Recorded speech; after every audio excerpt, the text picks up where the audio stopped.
Okay, well you might be slightly curious about all this junk up here. It was probably 20 years ago, maybe 22, I don't know. I don't think back to when I really got the bug for collecting police antiquities. I've always enjoyed antiques. It was always kind of a hobby, but I never really lit on anything in particular. 20-some years ago, I started collecting antique firearms. I had a fascination with the mechanics of early pocket pistols, from pepper boxes, and then they evolved into revolvers, and then semi-automatic weapons. And it just fascinated me to see how different people approached the same end result in very different ways mechanically. Well, I used to go to a great firearms show up in St. Charles. It's Collector Arms Dealers Association, and it is entirely antique and collectible weapons. And what I found out after a couple of years collecting those, there were no bargains in that field. Everything was pretty well set as far as value, and it just wasn't as much fun as I thought it would be. A couple of things that I'd trip over, though. I remember seeing a couple of antique police restraints at that show. And one in particular was something that I was not familiar with. I'd been a police officer for a long time, but I had never heard of this item, and it was called a come-along. I brought several, and just as an example, this looks maybe like a jar opener or a cherry pitter, but it's actually a restraint. This is one example of a police come-along. And as the name implies, ma'am, may I borrow your arm? Okay. That's just clamped around the wrist, and of course the idea is that you will come along. Now, there's a distinct disadvantage to this restraint. Well, I got to get close to handcuff you, but you've got another arm, which could be problematic. So, most police officers back in the earlier part of the 20th century carried come-alongs, either in addition to or in lieu of handcuffs. A lot of police officers had to buy their own equipment. Let's go back a little bit farther. That's really the kind of thing that got me interested. Again, interested in the mechanics of it because there's a wide variety of the same thing. These are both come-alongs, but you can see a completely different approach. When I give classes on police history to either high school groups or at the academy, we really just think of modern United States policing as having started back in the date most often mentioned is 1829. And that's the year that Sir Robert Peel started a group, basically which became the London Metropolitan Police Force. Now, Sir Robert had some unique ideas for the time. He put his officers in uniform. There really wasn't that concept before. Police officers were really considered low class. Many times they were nothing more than thugs and ruffians that would be tougher than the other thugs and ruffians that they were hired to subdue. But the idea of putting a civilian police force into uniform kind of ran against the grain of a lot of people back then, because in earlier history, the enforcing was done by the military. Now, that's all well and good, but the military's job is distinctly different than a civilian police force. The military's job is to kill people. Now, if we go far enough back into history, That's pretty much what happened a lot. We look and see, even in England, that so many offenses were punishable by death. It's just the way things were done in that era. So Robert really had kind of a tough time getting things going. There was a lot of resistance to a uniformed police department. The idea caught on, and there were some practical aspects of why police officers today look the way they do. The early police officers, Sir Robert Peel's police force, was dressed in a long-tailed coat, a very high top hat, and it was always a very dark midnight blue as the uniform. Now there's a practical aspect to that. One, the blue was cheap and plentiful in dyeing clothes. They had a lot of indigo from India, and so there was that consideration. It was cheap. The other consideration really had a more practical aspect. This is a flashlight from the 19th century. As you can see, it's this one happens to be kerosene powered, but the early bullseye lanterns, as they were so called because of this bullseye lens which focused the light, the earlier ones were powered by whale oil. This is kerosene or fuel oil. Now, as you can imagine, burning kerosene or whale oil or fuel oil is going to create a lot of black soot. Well, there's the practicality of a dark blue uniform, because it's not going to show the black soot that's going to be all over this. And this does have a belt clip. It can be clipped right to the policeman's belt. And so it's really practical in that you don't have to go to the dry cleaners every week. Try and find a dry cleaner in 1829 London anyway. But the actual term for this is a dark lantern. And the reason that is so, you can see that if a policeman was wanting to light up an area in front of him, he'd just carry his lamp. Now, you're going to light this at the beginning of your shift, and then you're going to go out. You don't want to have to keep blowing out the light, because matches may be not so plentiful and might be kind of damp. So if you wanted to go into a dark alley and not telegraph yourself before you actually arrive, you'd want to have this dark. Well, that was accomplished in this instance, and there's different ways to do it, but this was lever operated. This has a lever on the back, and it has a metal cover that will cover the opening. And remember, this is where the lens is at. So you don't have to blow the lamp out. It's still burning, but it's not emitting any light. And then when you do want to shine it, just press the lever, and the light will shine up the back part of the alley for you. So that was very popular until batteries came into existence around the turn of the 20th century. And so there's a fairly wide variety of these things as well. But this is a pretty good example. It's been kept in pretty good shape.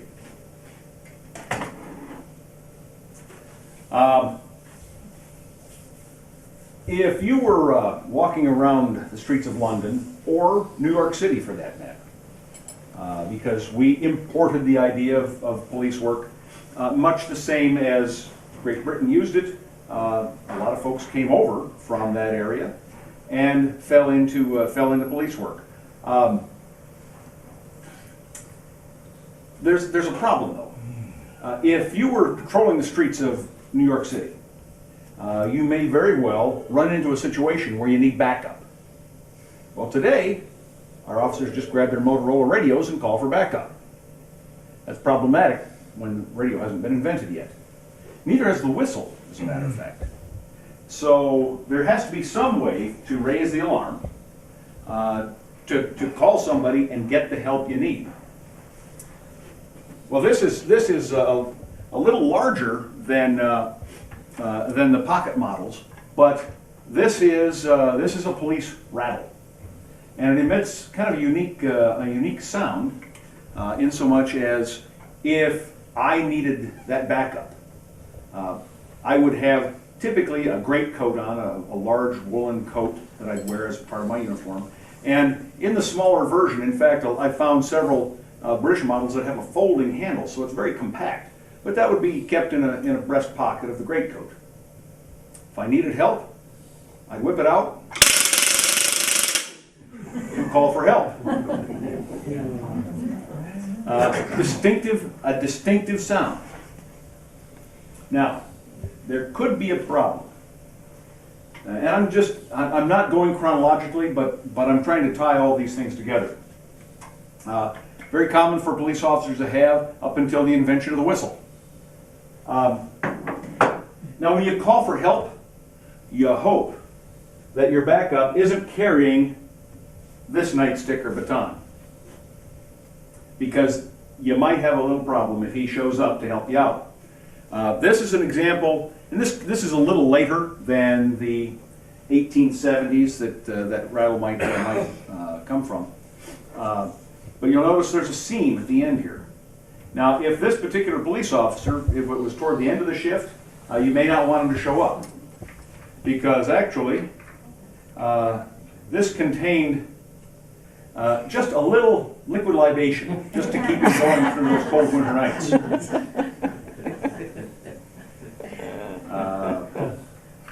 This is probably Prohibition era, and whether or not it was actually carried or was a novelty even then, we're not really sure. But certainly the concept is clear.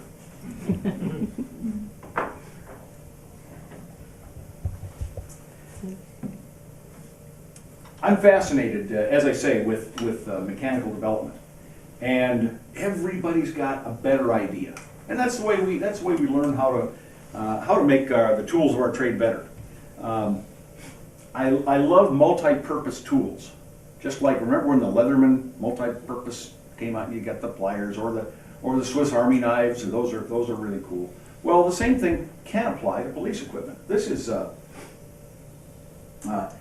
what's essentially a nightstick or baton or club, but it has several unique features to it.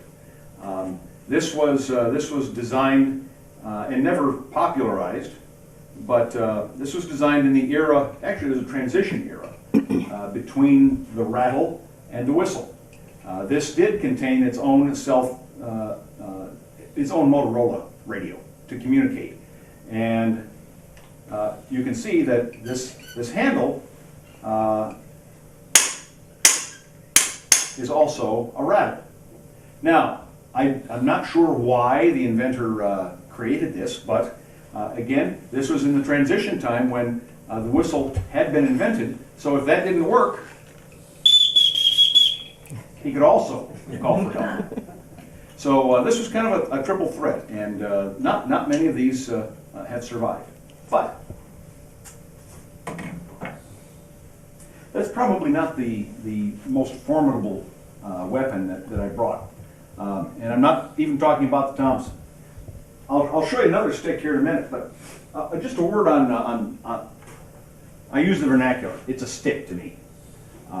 In fact, a few years ago, the city of Baltimore took away all the police officers' nightsticks.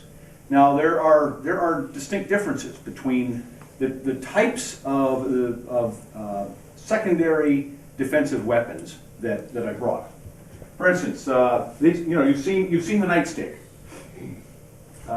There is also something called a day stick, and I'll be talking about this one here in a little bit. But this is a day stick, and in fact, in 19th century Boston and New York and the larger cities on the East Coast, that was part of an officer's issued equipment. They were outfitted with both a nightstick and a day stick.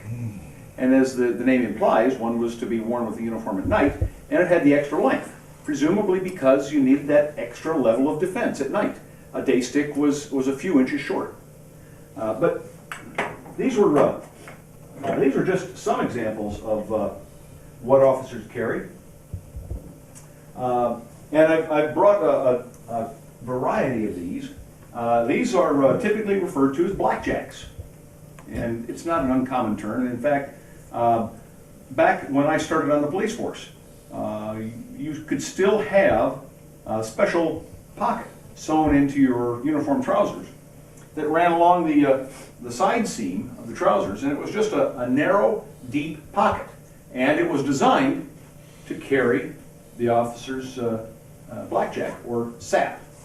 Now, sap is nothing more than a beaver tail, a flattened out blackjack. Typically leather. They give a little bit.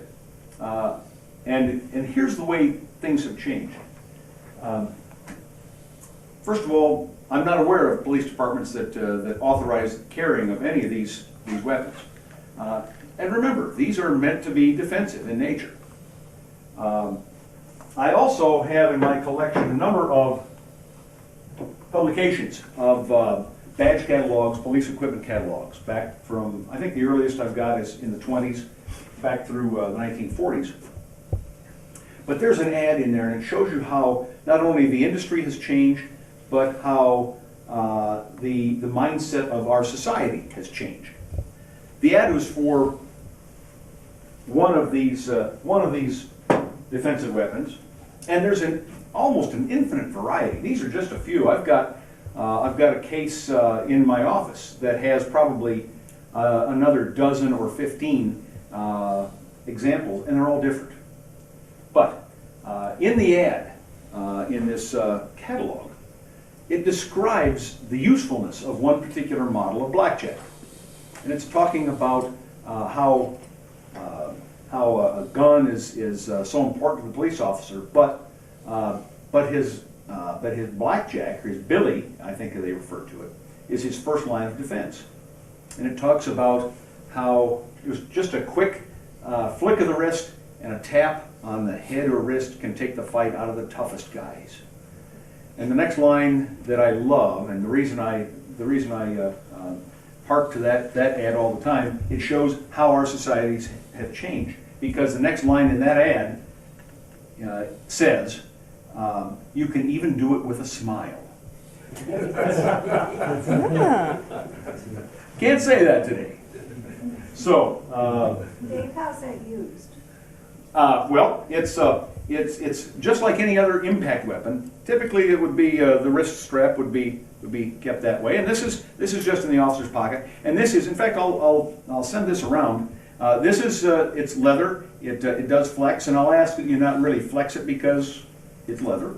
And although this is still pretty supple, but you'll feel this is a weighted end. This is filled with several ounces of lead.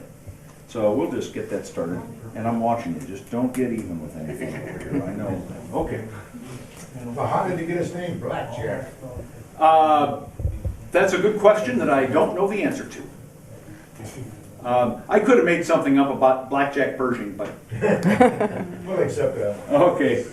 But again, there's all kinds of variety to those secondary weapons. You know, I mentioned how we have gotten a lot of our history from Great Britain. Another thing that is evident is that sometimes these things are elevated to almost an art form. This is about a day stick length club, and you can see it's got pretty interesting bone carved details on either end. No particular reason, no function. It's just that the police officer that carried this, perhaps someone made that for him. And I can say him and not him and her, him or her, because women did not get into policing until the 20th century. It was not considered the norm really up until the 1970s, although police women did exist earlier than that. But now I don't think anyone bats an eye to realize that there are female police officers out on the street. But somebody probably made this for that policeman. And again, just distinctive and something that they could call their own and have their own style. This I'll also pass around. this is a great example of how things do connect us culturally. This is an officer's billy club, and again would have been carried probably in the officer's pocket. Typically, this would have come from a police officer that probably was Irish in heritage, and either he or his the generation earlier had come over from Ireland. And of course, we know that the 1840s potato famine really decimated the Irish population, and we had so many Irish emigrate to this country. And a lot of them ended up, because of the hierarchy in New York City politics, a lot of them ended up as police officers, all up and down the eastern seaboard, New York in particular. But what was fairly common for police officers here, as well as police officers back in Ireland, was to have something distinctive. And this was a billy that would have been carried, again, since it's here, it probably has been here, so I'll attribute it to New York or Boston. And it is made of Irish blackthorn. Irish bog oak. I've got some Irish shillelaghs that are blackthorn, but this is Irish bog oak. And bog oak is an extremely hard wood that has been submerged in a peat bog for a couple of thousand years. And it has assumed the color, this black tarish color, from that length of time being under the peat bog. And it has also acquired a rock hard characteristic, very hard wood. But what was very common is for police officers to carve remembrances of their homeland. This one happens to be exclusively shamrocks, but I've seen them with harps and other things to remind them of Ireland. In fact, I've got another one in my collection that has Killarney carved into it. So I'll start this one as well, and you'll get a chance to see that it's really a fine piece of art.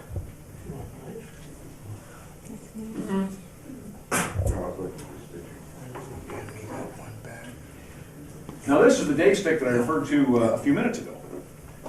This has a special place because I've been told by people who know these sorts of things that there are only about 4 of these in existence.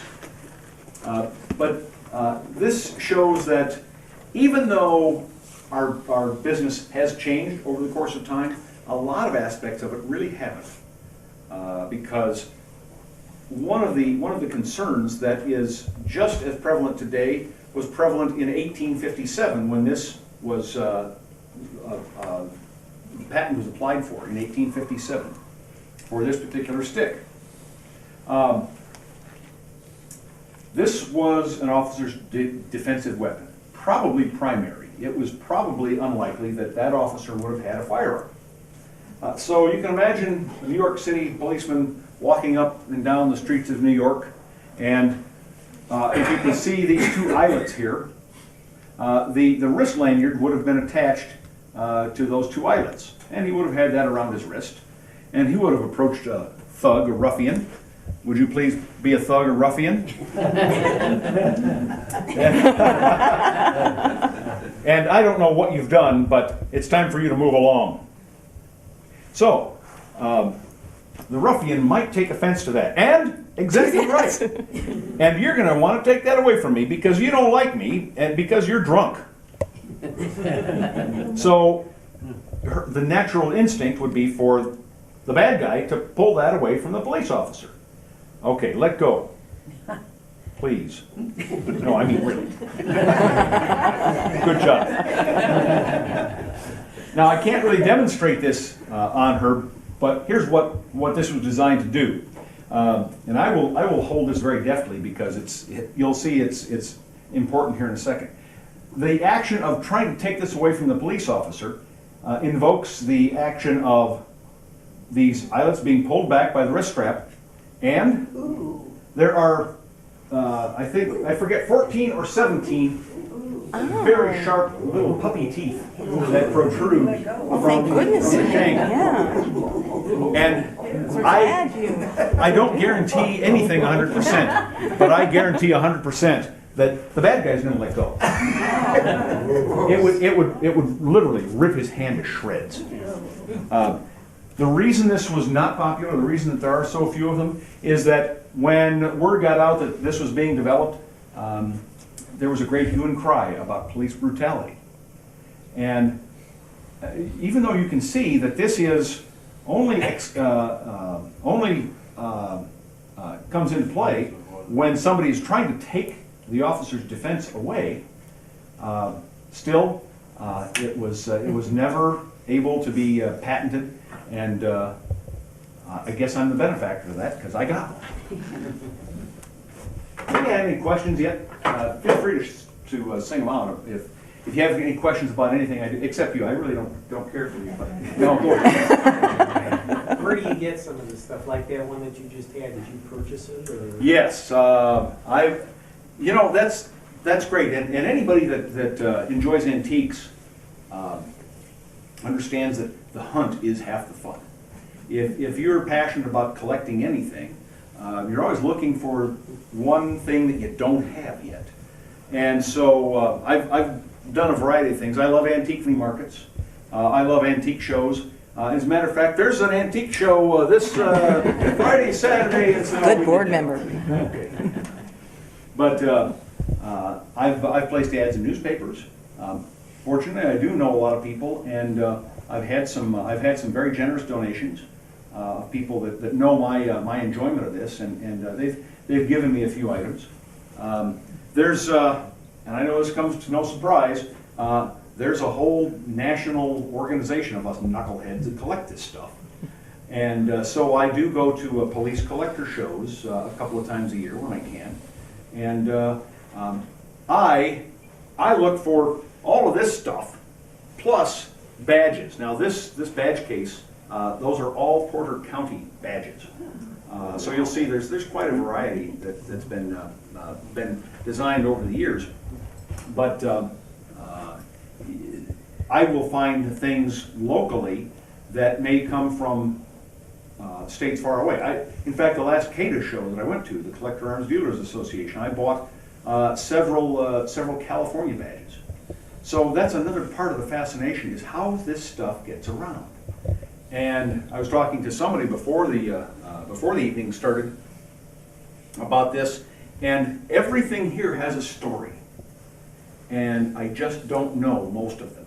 I'm really excited when I'm able to piece things together. In fact, my favorite piece in the collection is quite personal. I didn't bring it. I didn't think of it because it's hard to pick and choose. I've got a lot more stuff in my office, and you can look on PorterCountySheriff.com and find my page, and you'll see what I'm talking about if you want to look through that. But a friend of mine and I, and some of you may have known Ray Steele. Ray was a great guy. Ray had a carnival. He and his family had Steele Amusements, and I used to have coffee with Ray. Ray was a hulk of a man, and he was this burly Marine sergeant that served in the Pacific during World War II. And Ray would come into the big wheel, and there was a bunch of us pirates that would sit together, and he would regale us with stories. And every once in a while, he'd bring in one of his trinkets. Ray loved antiques, and he'd bring things in once in a while. And I remember this one day he brought in a badge, and it was a big, huge 6-point star, really almost as big as that shoulder patch. In fact, the type of that star is today called a pie plate because it's just so big and heavy. But he brought in this pie plate badge from the Valparaiso Police Department. And I was fascinated with it because I didn't know that Valparaiso ever wore that style badge. And I asked him, I said, do you know whose badge that was, Ray? And he said, and remember, Ray was about 70-something when we were having this conversation. He says, I don't know what I did, but I remember Officer Brown, and he was referring to Officer Matt Brown, who was actually one of the first police officers for the city of Valparaiso back in the 1880s. He said, I remember Officer Brown picking me up and shaking me, and I still remember the badge had number 10 in the center of it. He said, I still remember that number 10 coming at me like that. So I knew whose badge that was. Well, several years after that, a friend of mine who was a police chief in Ohio is one of the people that keeps his eye open for me for Indiana stuff. And he found an old photograph that was clearly Valparaiso. It was in front of the old Valparaiso Police Department and fire station. It was a picture of essentially the fire department at the time. And it had the wagon and the four-horse team in front. And off to the left of that group was a singular policeman. And I recognized the policeman because, and this was a photo from about 1915. The policeman standing there was Matt Brown. And he was wearing that badge of Ray's. Well, Ray had passed away a couple of years subsequent to all of this. I still used to see his wife, Charlotte, every once in a while. We'd exchange Christmas cards, and Charlotte was a great lady that just died last month. But I'd stop and talk with Charlotte. And actually what happened was, I'd contacted their son, Larry, who's an attorney. And this was several years after Ray had passed away. And I was always very apprehensive of doing this, but you know, it was just important that badge not get lost to history. And I asked Larry, I said, would you give me permission to ask your mom if I could buy that badge? Because I didn't want it to get lost, but I don't even want to bring it up if it's gonna dredge up a lot of sorrowful memories of Ray. And he said, no. He says, it's fine. Go ahead. You feel free to ask Mom. So I wrote Charlotte a letter explaining that, you know, this was my hobby, this was my passion, and I remembered the badge from years before when Ray brought it out, and I didn't want it to get lost anywhere. It should stay in the family if they have any interest in it. That's always paramount in my mind. I don't know how these police badges leave families, but surprisingly, many families don't have an appreciation. But since this wasn't actually a family piece, Charlotte said, well, sure, we'll talk about it. And again, it was probably another year or two later that I would see Charlotte out in the nice weather. She would be out working in the front yard, and I'd stop and talk with her. And one day I did that, and she said, oh, just a minute. And she goes in the house, she brings out the badge. She said, here, Ray would want you to have it, and I want you to have it. So my favorite part of that badge, not only that it was owned by a good friend of mine, not only because it was entrusted to me by another good friend of mine, Ray's wife, Charlotte, but I was able to marry that badge back with its own photograph taken in 1915. So now they hang together in my office. So that's kind of, I think that epitomizes what it is that I feel about my collection. All right. Enough. Anybody need Kleenex? Do we have Kleenex? Now, how did all this stuff start? Well, I'm gonna show you the oldest piece in my collection, and this is English, and it goes back to the late 18th century. Now, as you know, the office of sheriff is a very old office, and the word sheriff is derived from an English term. The chief law enforcement officer in England in a given area or a shire was the reeve. So the shire reeve was law enforcement, and through the years that has been Americanized to sheriff. This is an example of that shire reeves, or it could have been a constable. Or someone, they had several court appointed or magistrate appointed law enforcement officials, but this would have been the badge of office. In England, even today, they don't really go for the breast badge like we do. Most police officers now are identified by a helmet plate that they wear.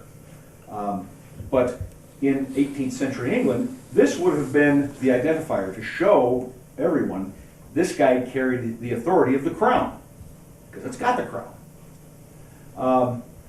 So this is called a tipstaff, and it is a very early version of what eventually developed into the rest of these, the rest of the sticks that you see in front of you. And you talk about an infinite variety. I've got a publication of these old English implements that they are all very highly decorative. Some are made of precious metals, but all of them are very impressive. This one's fairly mundane, but you know, pretty cool considering its age. The Shire Reeve would have carried this, and let's say you're my criminal. Not a stretch, really, but Meltdown is the I have found you, and I would tell you that you're coming with me. I have a warrant for your arrest, and I can prove it because I got it right in here. And I'd be able to produce the warrant and go along quietly, or quite literally, feel the power of the crown. So that's kind of the way things got started.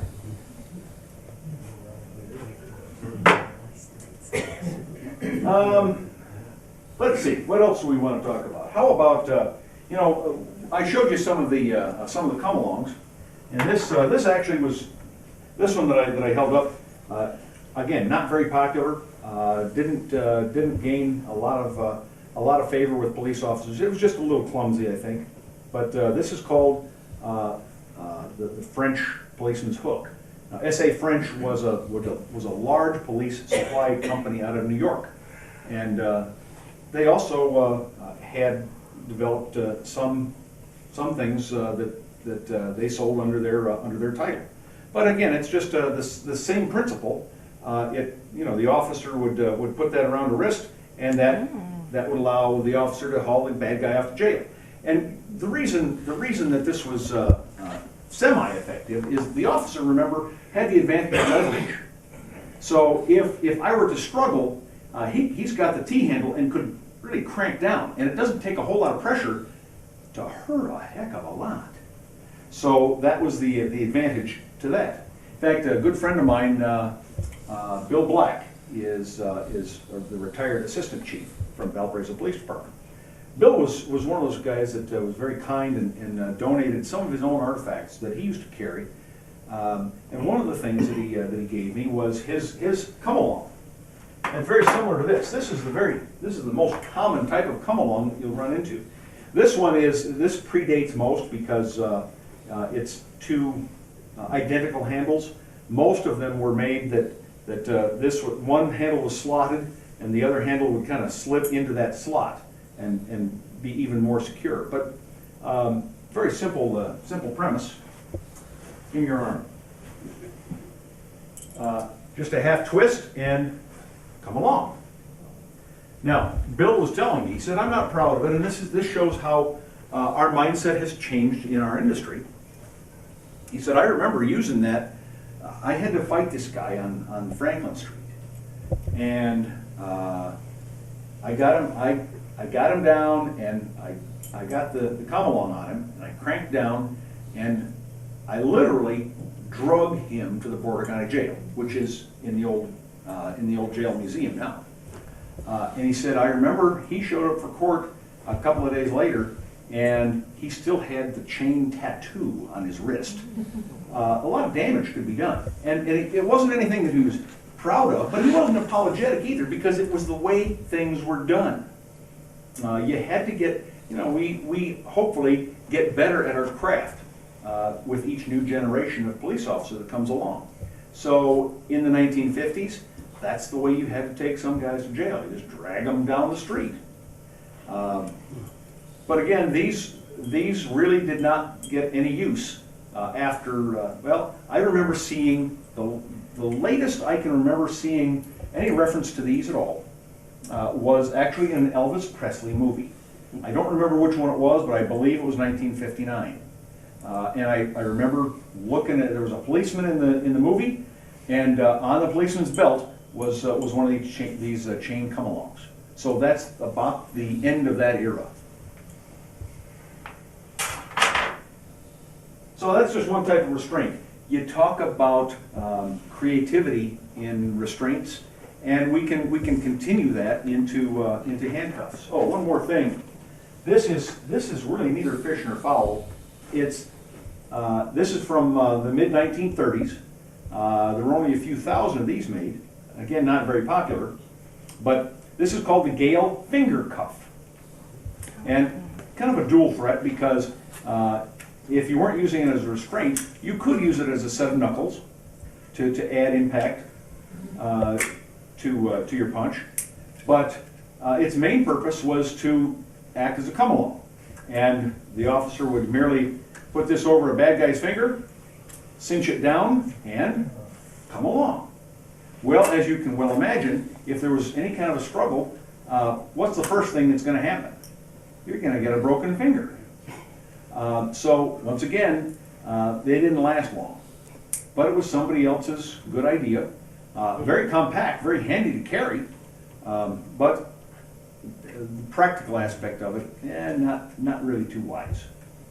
So that was kind of something that doesn't fit anywhere else.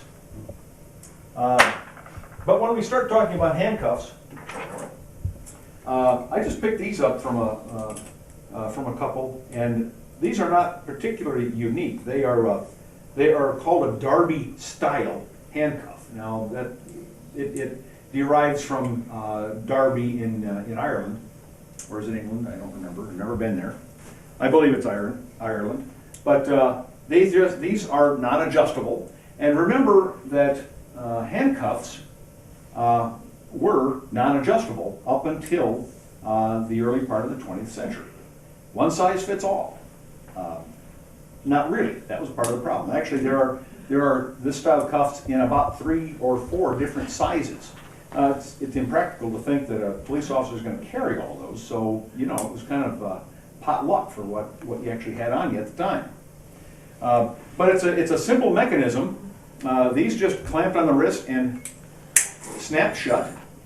And this is it's just a screw device. The key is nothing more than a hollow shaft with the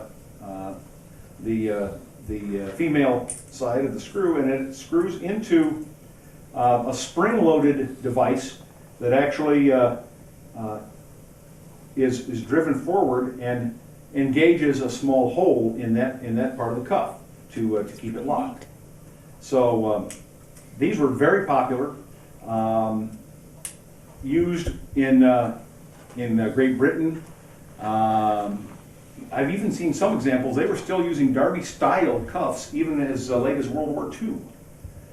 So they made many cuffs. The Hyatt Company was probably the most prolific handcuff company in the world up until Peerless took over in this century. But that Darby style is probably the most popular style that a handcuff collector is going to come up with. In the United States, this is an Adams patent cuff. And you can see the disadvantage of these is that it takes 2 hands to operate, because you just can't slap them on somebody's wrist. You actually have to pull these apart and then place them on the wrist and then lock them. So the officer is pretty well occupied. And this is actually the first American patented adjustable handcuff. This is about 1862, so these are Civil War era. But again, not particularly plentiful today, but a different way of getting the job done. Not a very robust lock case at all, but it was sufficient for the time. So they started to figure out, hey, it might be a good idea to be able to adjust the size of the handcuff. look at variety, these are probably German. Nobody's absolutely sure of the origin of these, but German is the most likely scenario. And these are called $ cuffs, and you can see why that might be so. And they're fairly simple, although kind of crude, but it got the job done, and just snapped on both wrists. Very small lock case, simple mechanism, but again, not many of them around. I'll pass these around because it's got an interesting way of working.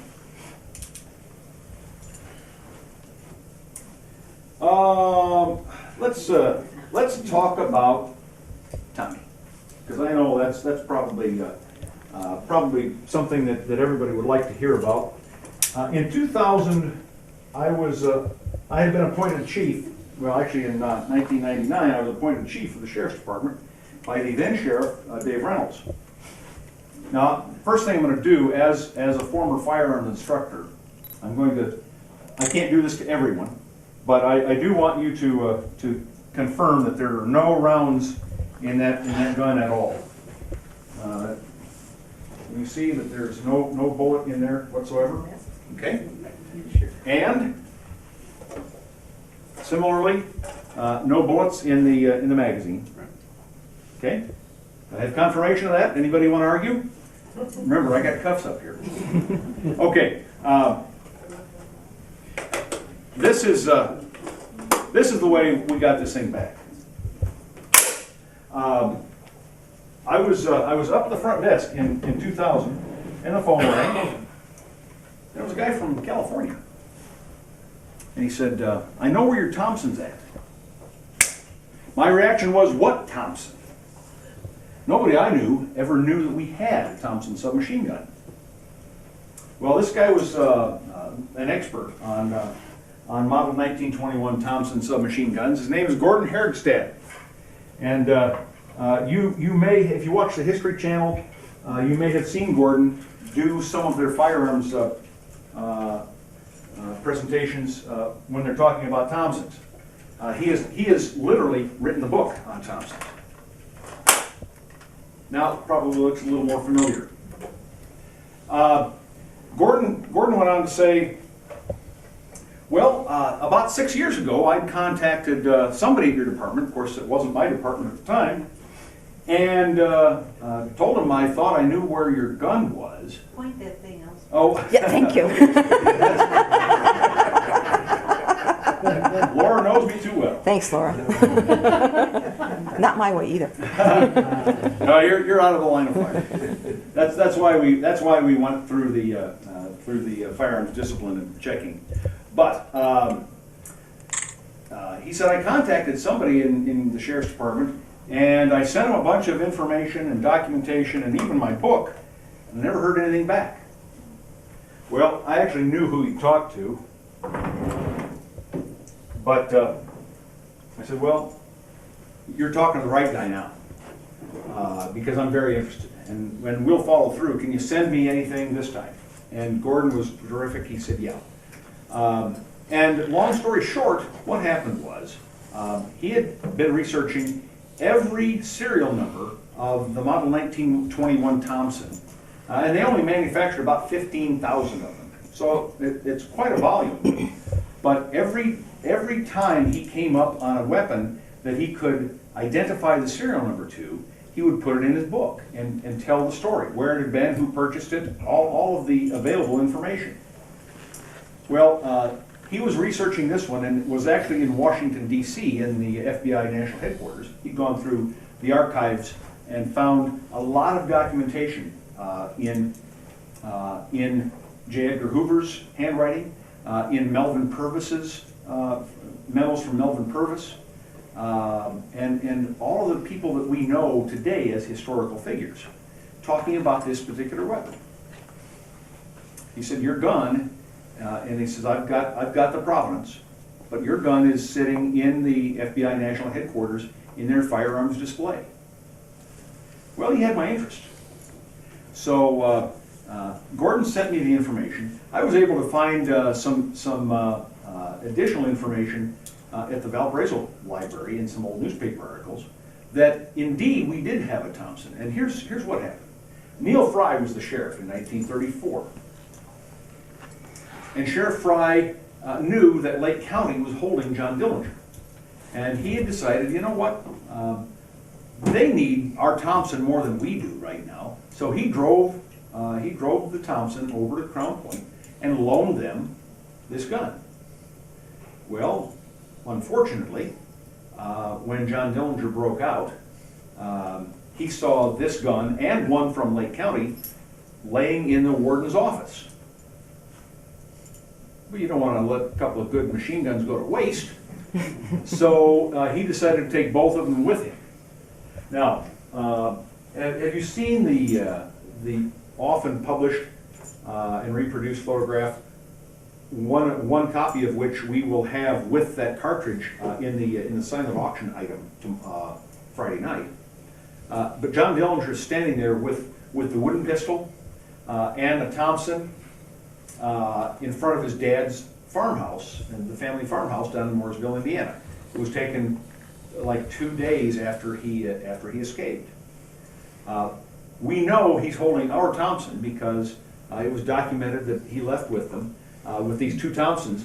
Ours has this distinctive, it's called a Cutts compensator. Cutts is the company name, but it helps control the barrel. It expels some of the gas upwards so that it stops the barrel from rising as much. The Lake County gun didn't have one of those. So we know John's holding this gun. Well, John disappeared for a period of months, during which time he robbed 3 additional banks. Probably with that, well, we know with that gun because there were ballistics tests done. And eventually everything got put back together, and we know that that gun was fired. That gun never hurt anybody from what we understand. That gun was not involved in any murder that we know of. But of course John kind of had problems outside the Biograph Theater in Chicago. And we don't know exactly what happened, but we've been able to piece together, or others have been able to piece together, the likely scenario that when John was shot, the owner of the boarding house where he was staying, and I believe that was Anna Sage, told her son, she had a son, and she probably went to him and said, look, I got enough problems, you got to get Dillinger's stuff out of here, get rid of it. Well, 3 days after John Dillinger died, there were some kids playing in the water in Lake Michigan, and they step on something. And lo and behold, they pull up some body armor, they pull up a couple of pistols, they pull up ammunition, and they pull up this Thompson. So it had been just tossed into Lake Michigan. But only for a short period of time, and it was well preserved, well cared for after that. Chicago copper took it away from the kids. Eventually it went into the hands of the FBI. Now there was an investigation, of course, as to how John Dillinger was able to escape. But probably what happened is, during that investigation, which lasted some years, administrations change, because you can't be sheriff more than 2 terms. And so I think eventually the sheriff's department forgot that their gun was out somewhere. And so it did become lost to history until Gordon found it.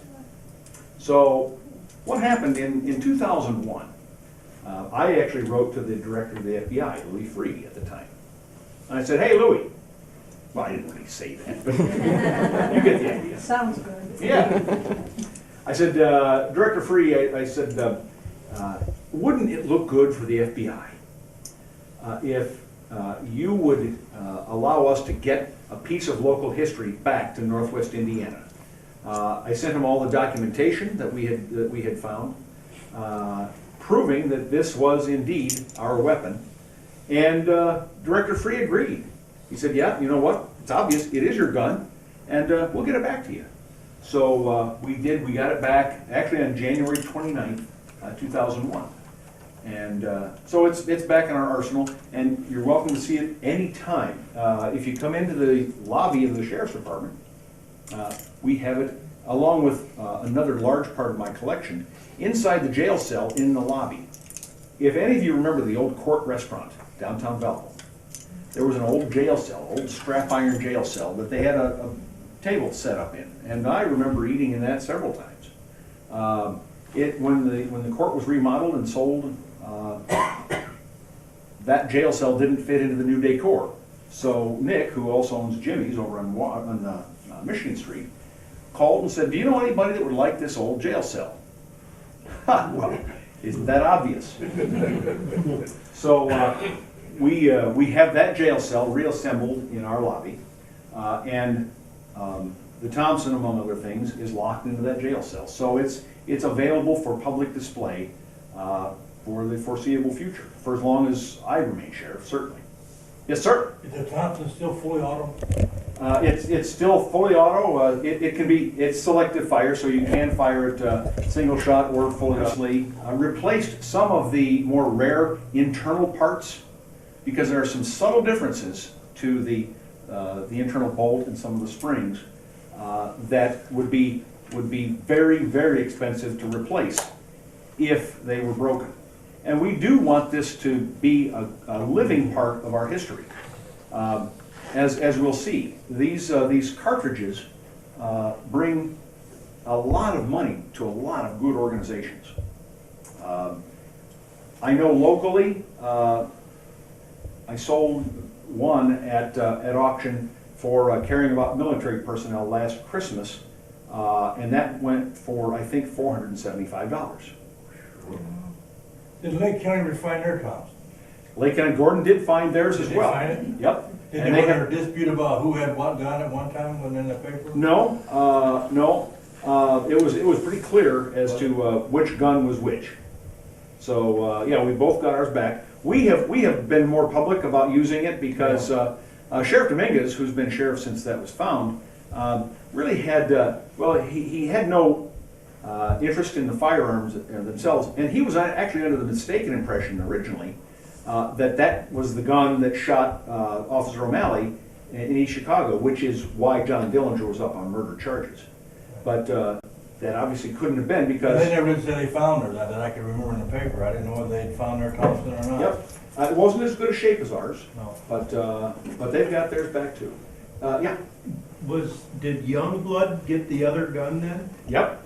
Herbert Youngblood took the other gun, and Herbert, I think, was killed shortly thereafter. I mean, I think he died before John Dillinger did. But the Dillinger gang actually kept both weapons.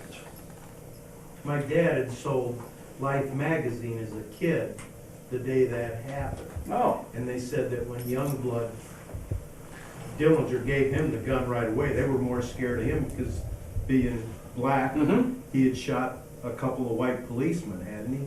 I really don't know. You know, I'm really not a student of Dillinger. I grew up in Crown Point, and I always knew kind of the story, but... You ain't seen the movie?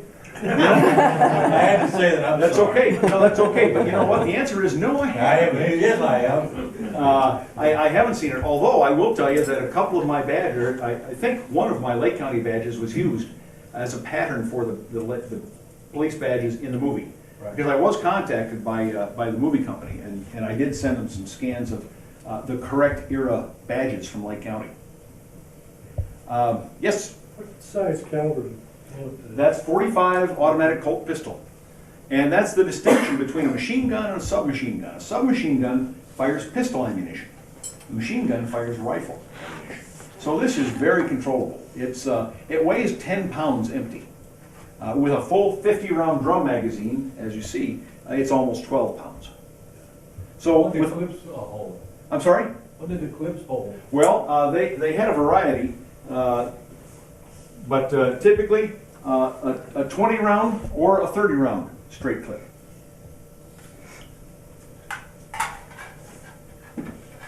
Okay, listen, I don't want to overstay my welcome. Does anybody have any questions? Yes, sir. What's the significance of the knife amongst all the badges? The knife. Oh, you know what? That's you can't see it, but it's inscribed Puerto County Sheriff's Department. A friend of the department's actually bought a knife company a few years ago and had some specially made for us. And I had, I'll just explain briefly. These are items from Fish Cowdery. I don't know if anybody might have known Fish, but he was an old fire chief in Valparaiso for several years. As a matter of fact, I think I delineated, from 43 to 56, he was the fire chief. But he also was a friend of police chiefs at the time, and he knew Kelly Gott. And Kelly was chief in the 50s and 60s, 60s I guess. But Kelly actually had, I purchased the gun from Fish's widow, and she said that Kelly had given Fish that gun because he was a reserve officer. He was a special officer for the city as well as being fire chief. And the badge I had purchased separately, but the guy that I got that from had said, to his knowledge, it was owned by a fireman in Valpo. So kind of a leap of faith that was actually Fish's badge, but it's highly likely that it was. Yes? Do you know who the other badges belong to? These? Yeah. With some rare exceptions, no. But this badge, because it is identified, this is actually the oldest badge that I have in my Porter County collection.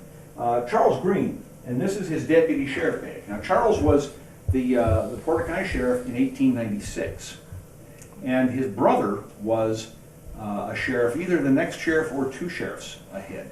So this is likely a badge given to him by his brother, the then sheriff, because he probably wouldn't have been a deputy before he ascended to sheriff, but he's probably appointed a deputy by his brother. So that's right around the turn of the century. The Porter County Sheriff's Department only had, up through World War II, only had a couple of officers. It was not a large operation whatsoever. But just to show you how the challenges that we face, when I started in '99, I was curious as to how many subdivisions we had in unincorporated Porter County. And at that time, I don't remember the exact number, but it was between 65 and 75 subdivisions throughout the county, just in the unincorporated areas. Last year, 2 years ago now, that number was in the 230s. So we've got a lot of subdivisions to be mindful. Yep. Yeah, 425 square miles. Yes, sir. On the handcuffs, didn't at one time they have the thumb cuffs? Yeah, thumb cuffs had some popularity, and you can still find them, but generally they're convenient to carry in a pocket. So you'll find the detectives, the gumshoes of the 40s would carry thumb cuffs because they're not bulky. But generally speaking, police officers use the full-size cuffs. Do you have any in your collection? I actually don't, because they don't really interest me. There's nothing unique about them. An American-made thumb cuff is just exactly the same as a Chinese-made thumb cuff. And they're still producing those. So I don't happen to have any. Yes? Did law enforcement time of Dillinger, did they have equal firepower if they, like he had machine guns? Well, remember, he got most of his machine guns from stealing them from police departments. Police departments had? Yep. And actually, the history of the Thompson is interesting because Colonel Thompson, that invented the weapon, was intent on using it in World War I. That's why he developed it. He wanted an effective weapon that could be carried in the field. Unfortunately for him, World War I ended a little soon. And so he had a very difficult time in marketing his weapon to police agencies. That was, he decided he'd go to the civilian market. There weren't any police agencies that were interested. We don't need that. Well, the bad guys saw the advantage, so the bad guys started buying them. And until 1934, you could walk into any hardware store and buy a Thompson. It was quite literally available to anybody. And in fact, that one was purchased at a hardware store in Valparaiso in 1929. Once the bad guys started using them, Then the police department said, wait a minute, maybe this Kinda isn't like such. today, I mean, they trying to catch up now with what the criminals got today? Well, like- it's always, there's always gonna be an arms race. Sure. And frankly, I have changed our calibers that when I came, our officers were assigned one caliber, and I've changed that to the same caliber that this fires, 45 automatic Colt pistol, just because of its effectiveness. And we were having some ballistics issues that I won't go into, but we wanted a more effective round. Exactly. Yes, Wasn't Bonnie and Clyde, wasn't it Clyde that had an M60 or what was that? he had a BAR. BAR, that was Mhm. it. Yep. They couldn't even compete with it. Yeah, That's well, why they ganged up on him and shot him up. yeah, they won. Yeah. Oh, yeah. Anybody else have any questions? I mean, happy to answer anything. Yeah. The jail cell that you were talking about, was that originally a Porter County cell? No, as a matter of fact, I put that jail cell in the lobby, and I got a phone call one day, and Dave, this is Bill Wellman. Now, Bill's a character. Bill's a great guy, a wonderful entrepreneur, and I forget the name of his book, but he wrote a great book that's got a lot of local history in it. But he said, I want my jail cell back. Of course, he's kidding. Bill actually developed the court restaurant, and I was so glad he called, because I always wondered how he got it in there, because it's about a 14 by 7 by 7 jail cell, and you can't just walk it in and out. It was designed to bolt into, the two pieces were designed to bolt together, but even apart, you couldn't get it through a door.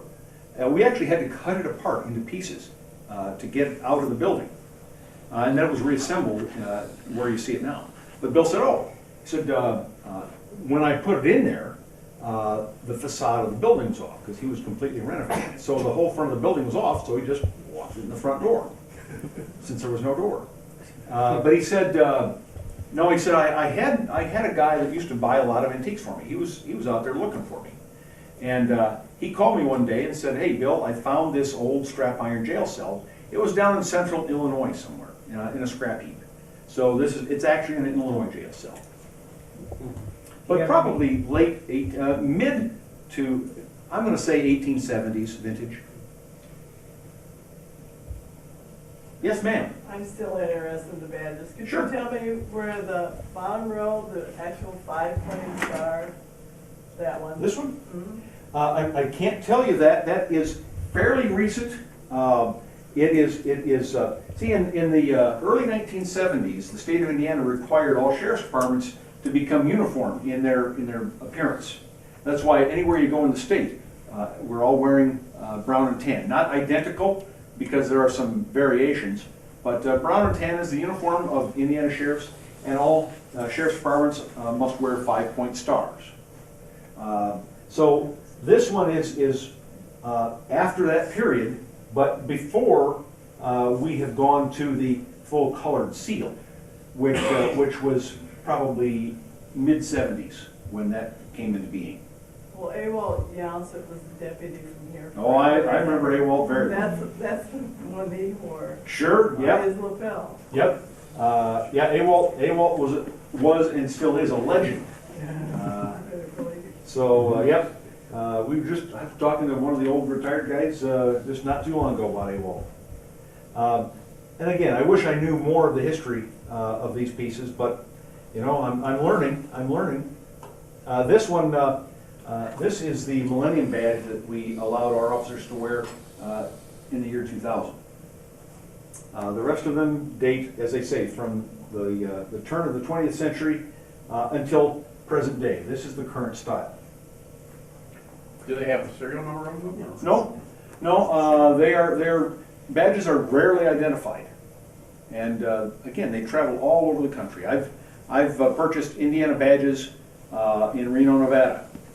I've traveled to an auction in Atlanta a year or so ago and bought a Lake County badge there. So, But they're not stamped and identified with a number at all? nope. Some departments do, but very few. Is there a specific reason they don't, or just? It's just really not necessary. Yeah, because they really don't disappear very often. The only time that they leave a building is when an officer may retire. We'll allow the officer their badge when they retire, and then they sometimes stay, sometimes leave the families eventually. Excuse me, do badges sometimes get passed on to new officers coming in? Is there? Yes, we do, although I'll tell you, quite frankly, old badges, we like our, we take appearance seriously. And badges do get banged up. So if they're not presentable, then we don't pass them on.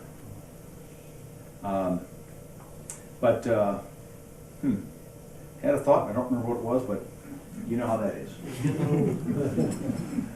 Anything else? Well, listen, I do appreciate you letting me share my hobby with you. You know, I always refer, in fact, on my computer, my screensaver says, it's just junk, but it's my junk. This has no sentimental value to anybody but me. I don't know why I'm passionate about it. I just am. I can appreciate, I know that it represents what has come before me. And I truly believe that my job is to do the best I can to see that just as earlier generations of police officers have raised the level of professionalism in the industry, that's my job too. I just think it's my duty to make things a little better than when I came. And that's what all this stuff means to me. This is the toil of those generations past. So thanks. Feel free to stop by the Sheriff's Department anytime. You can see a lot more junk in the front lobby. And if I'm around, I'll show you even more junk in my office. So always enjoy seeing old and new friends. So thanks very much.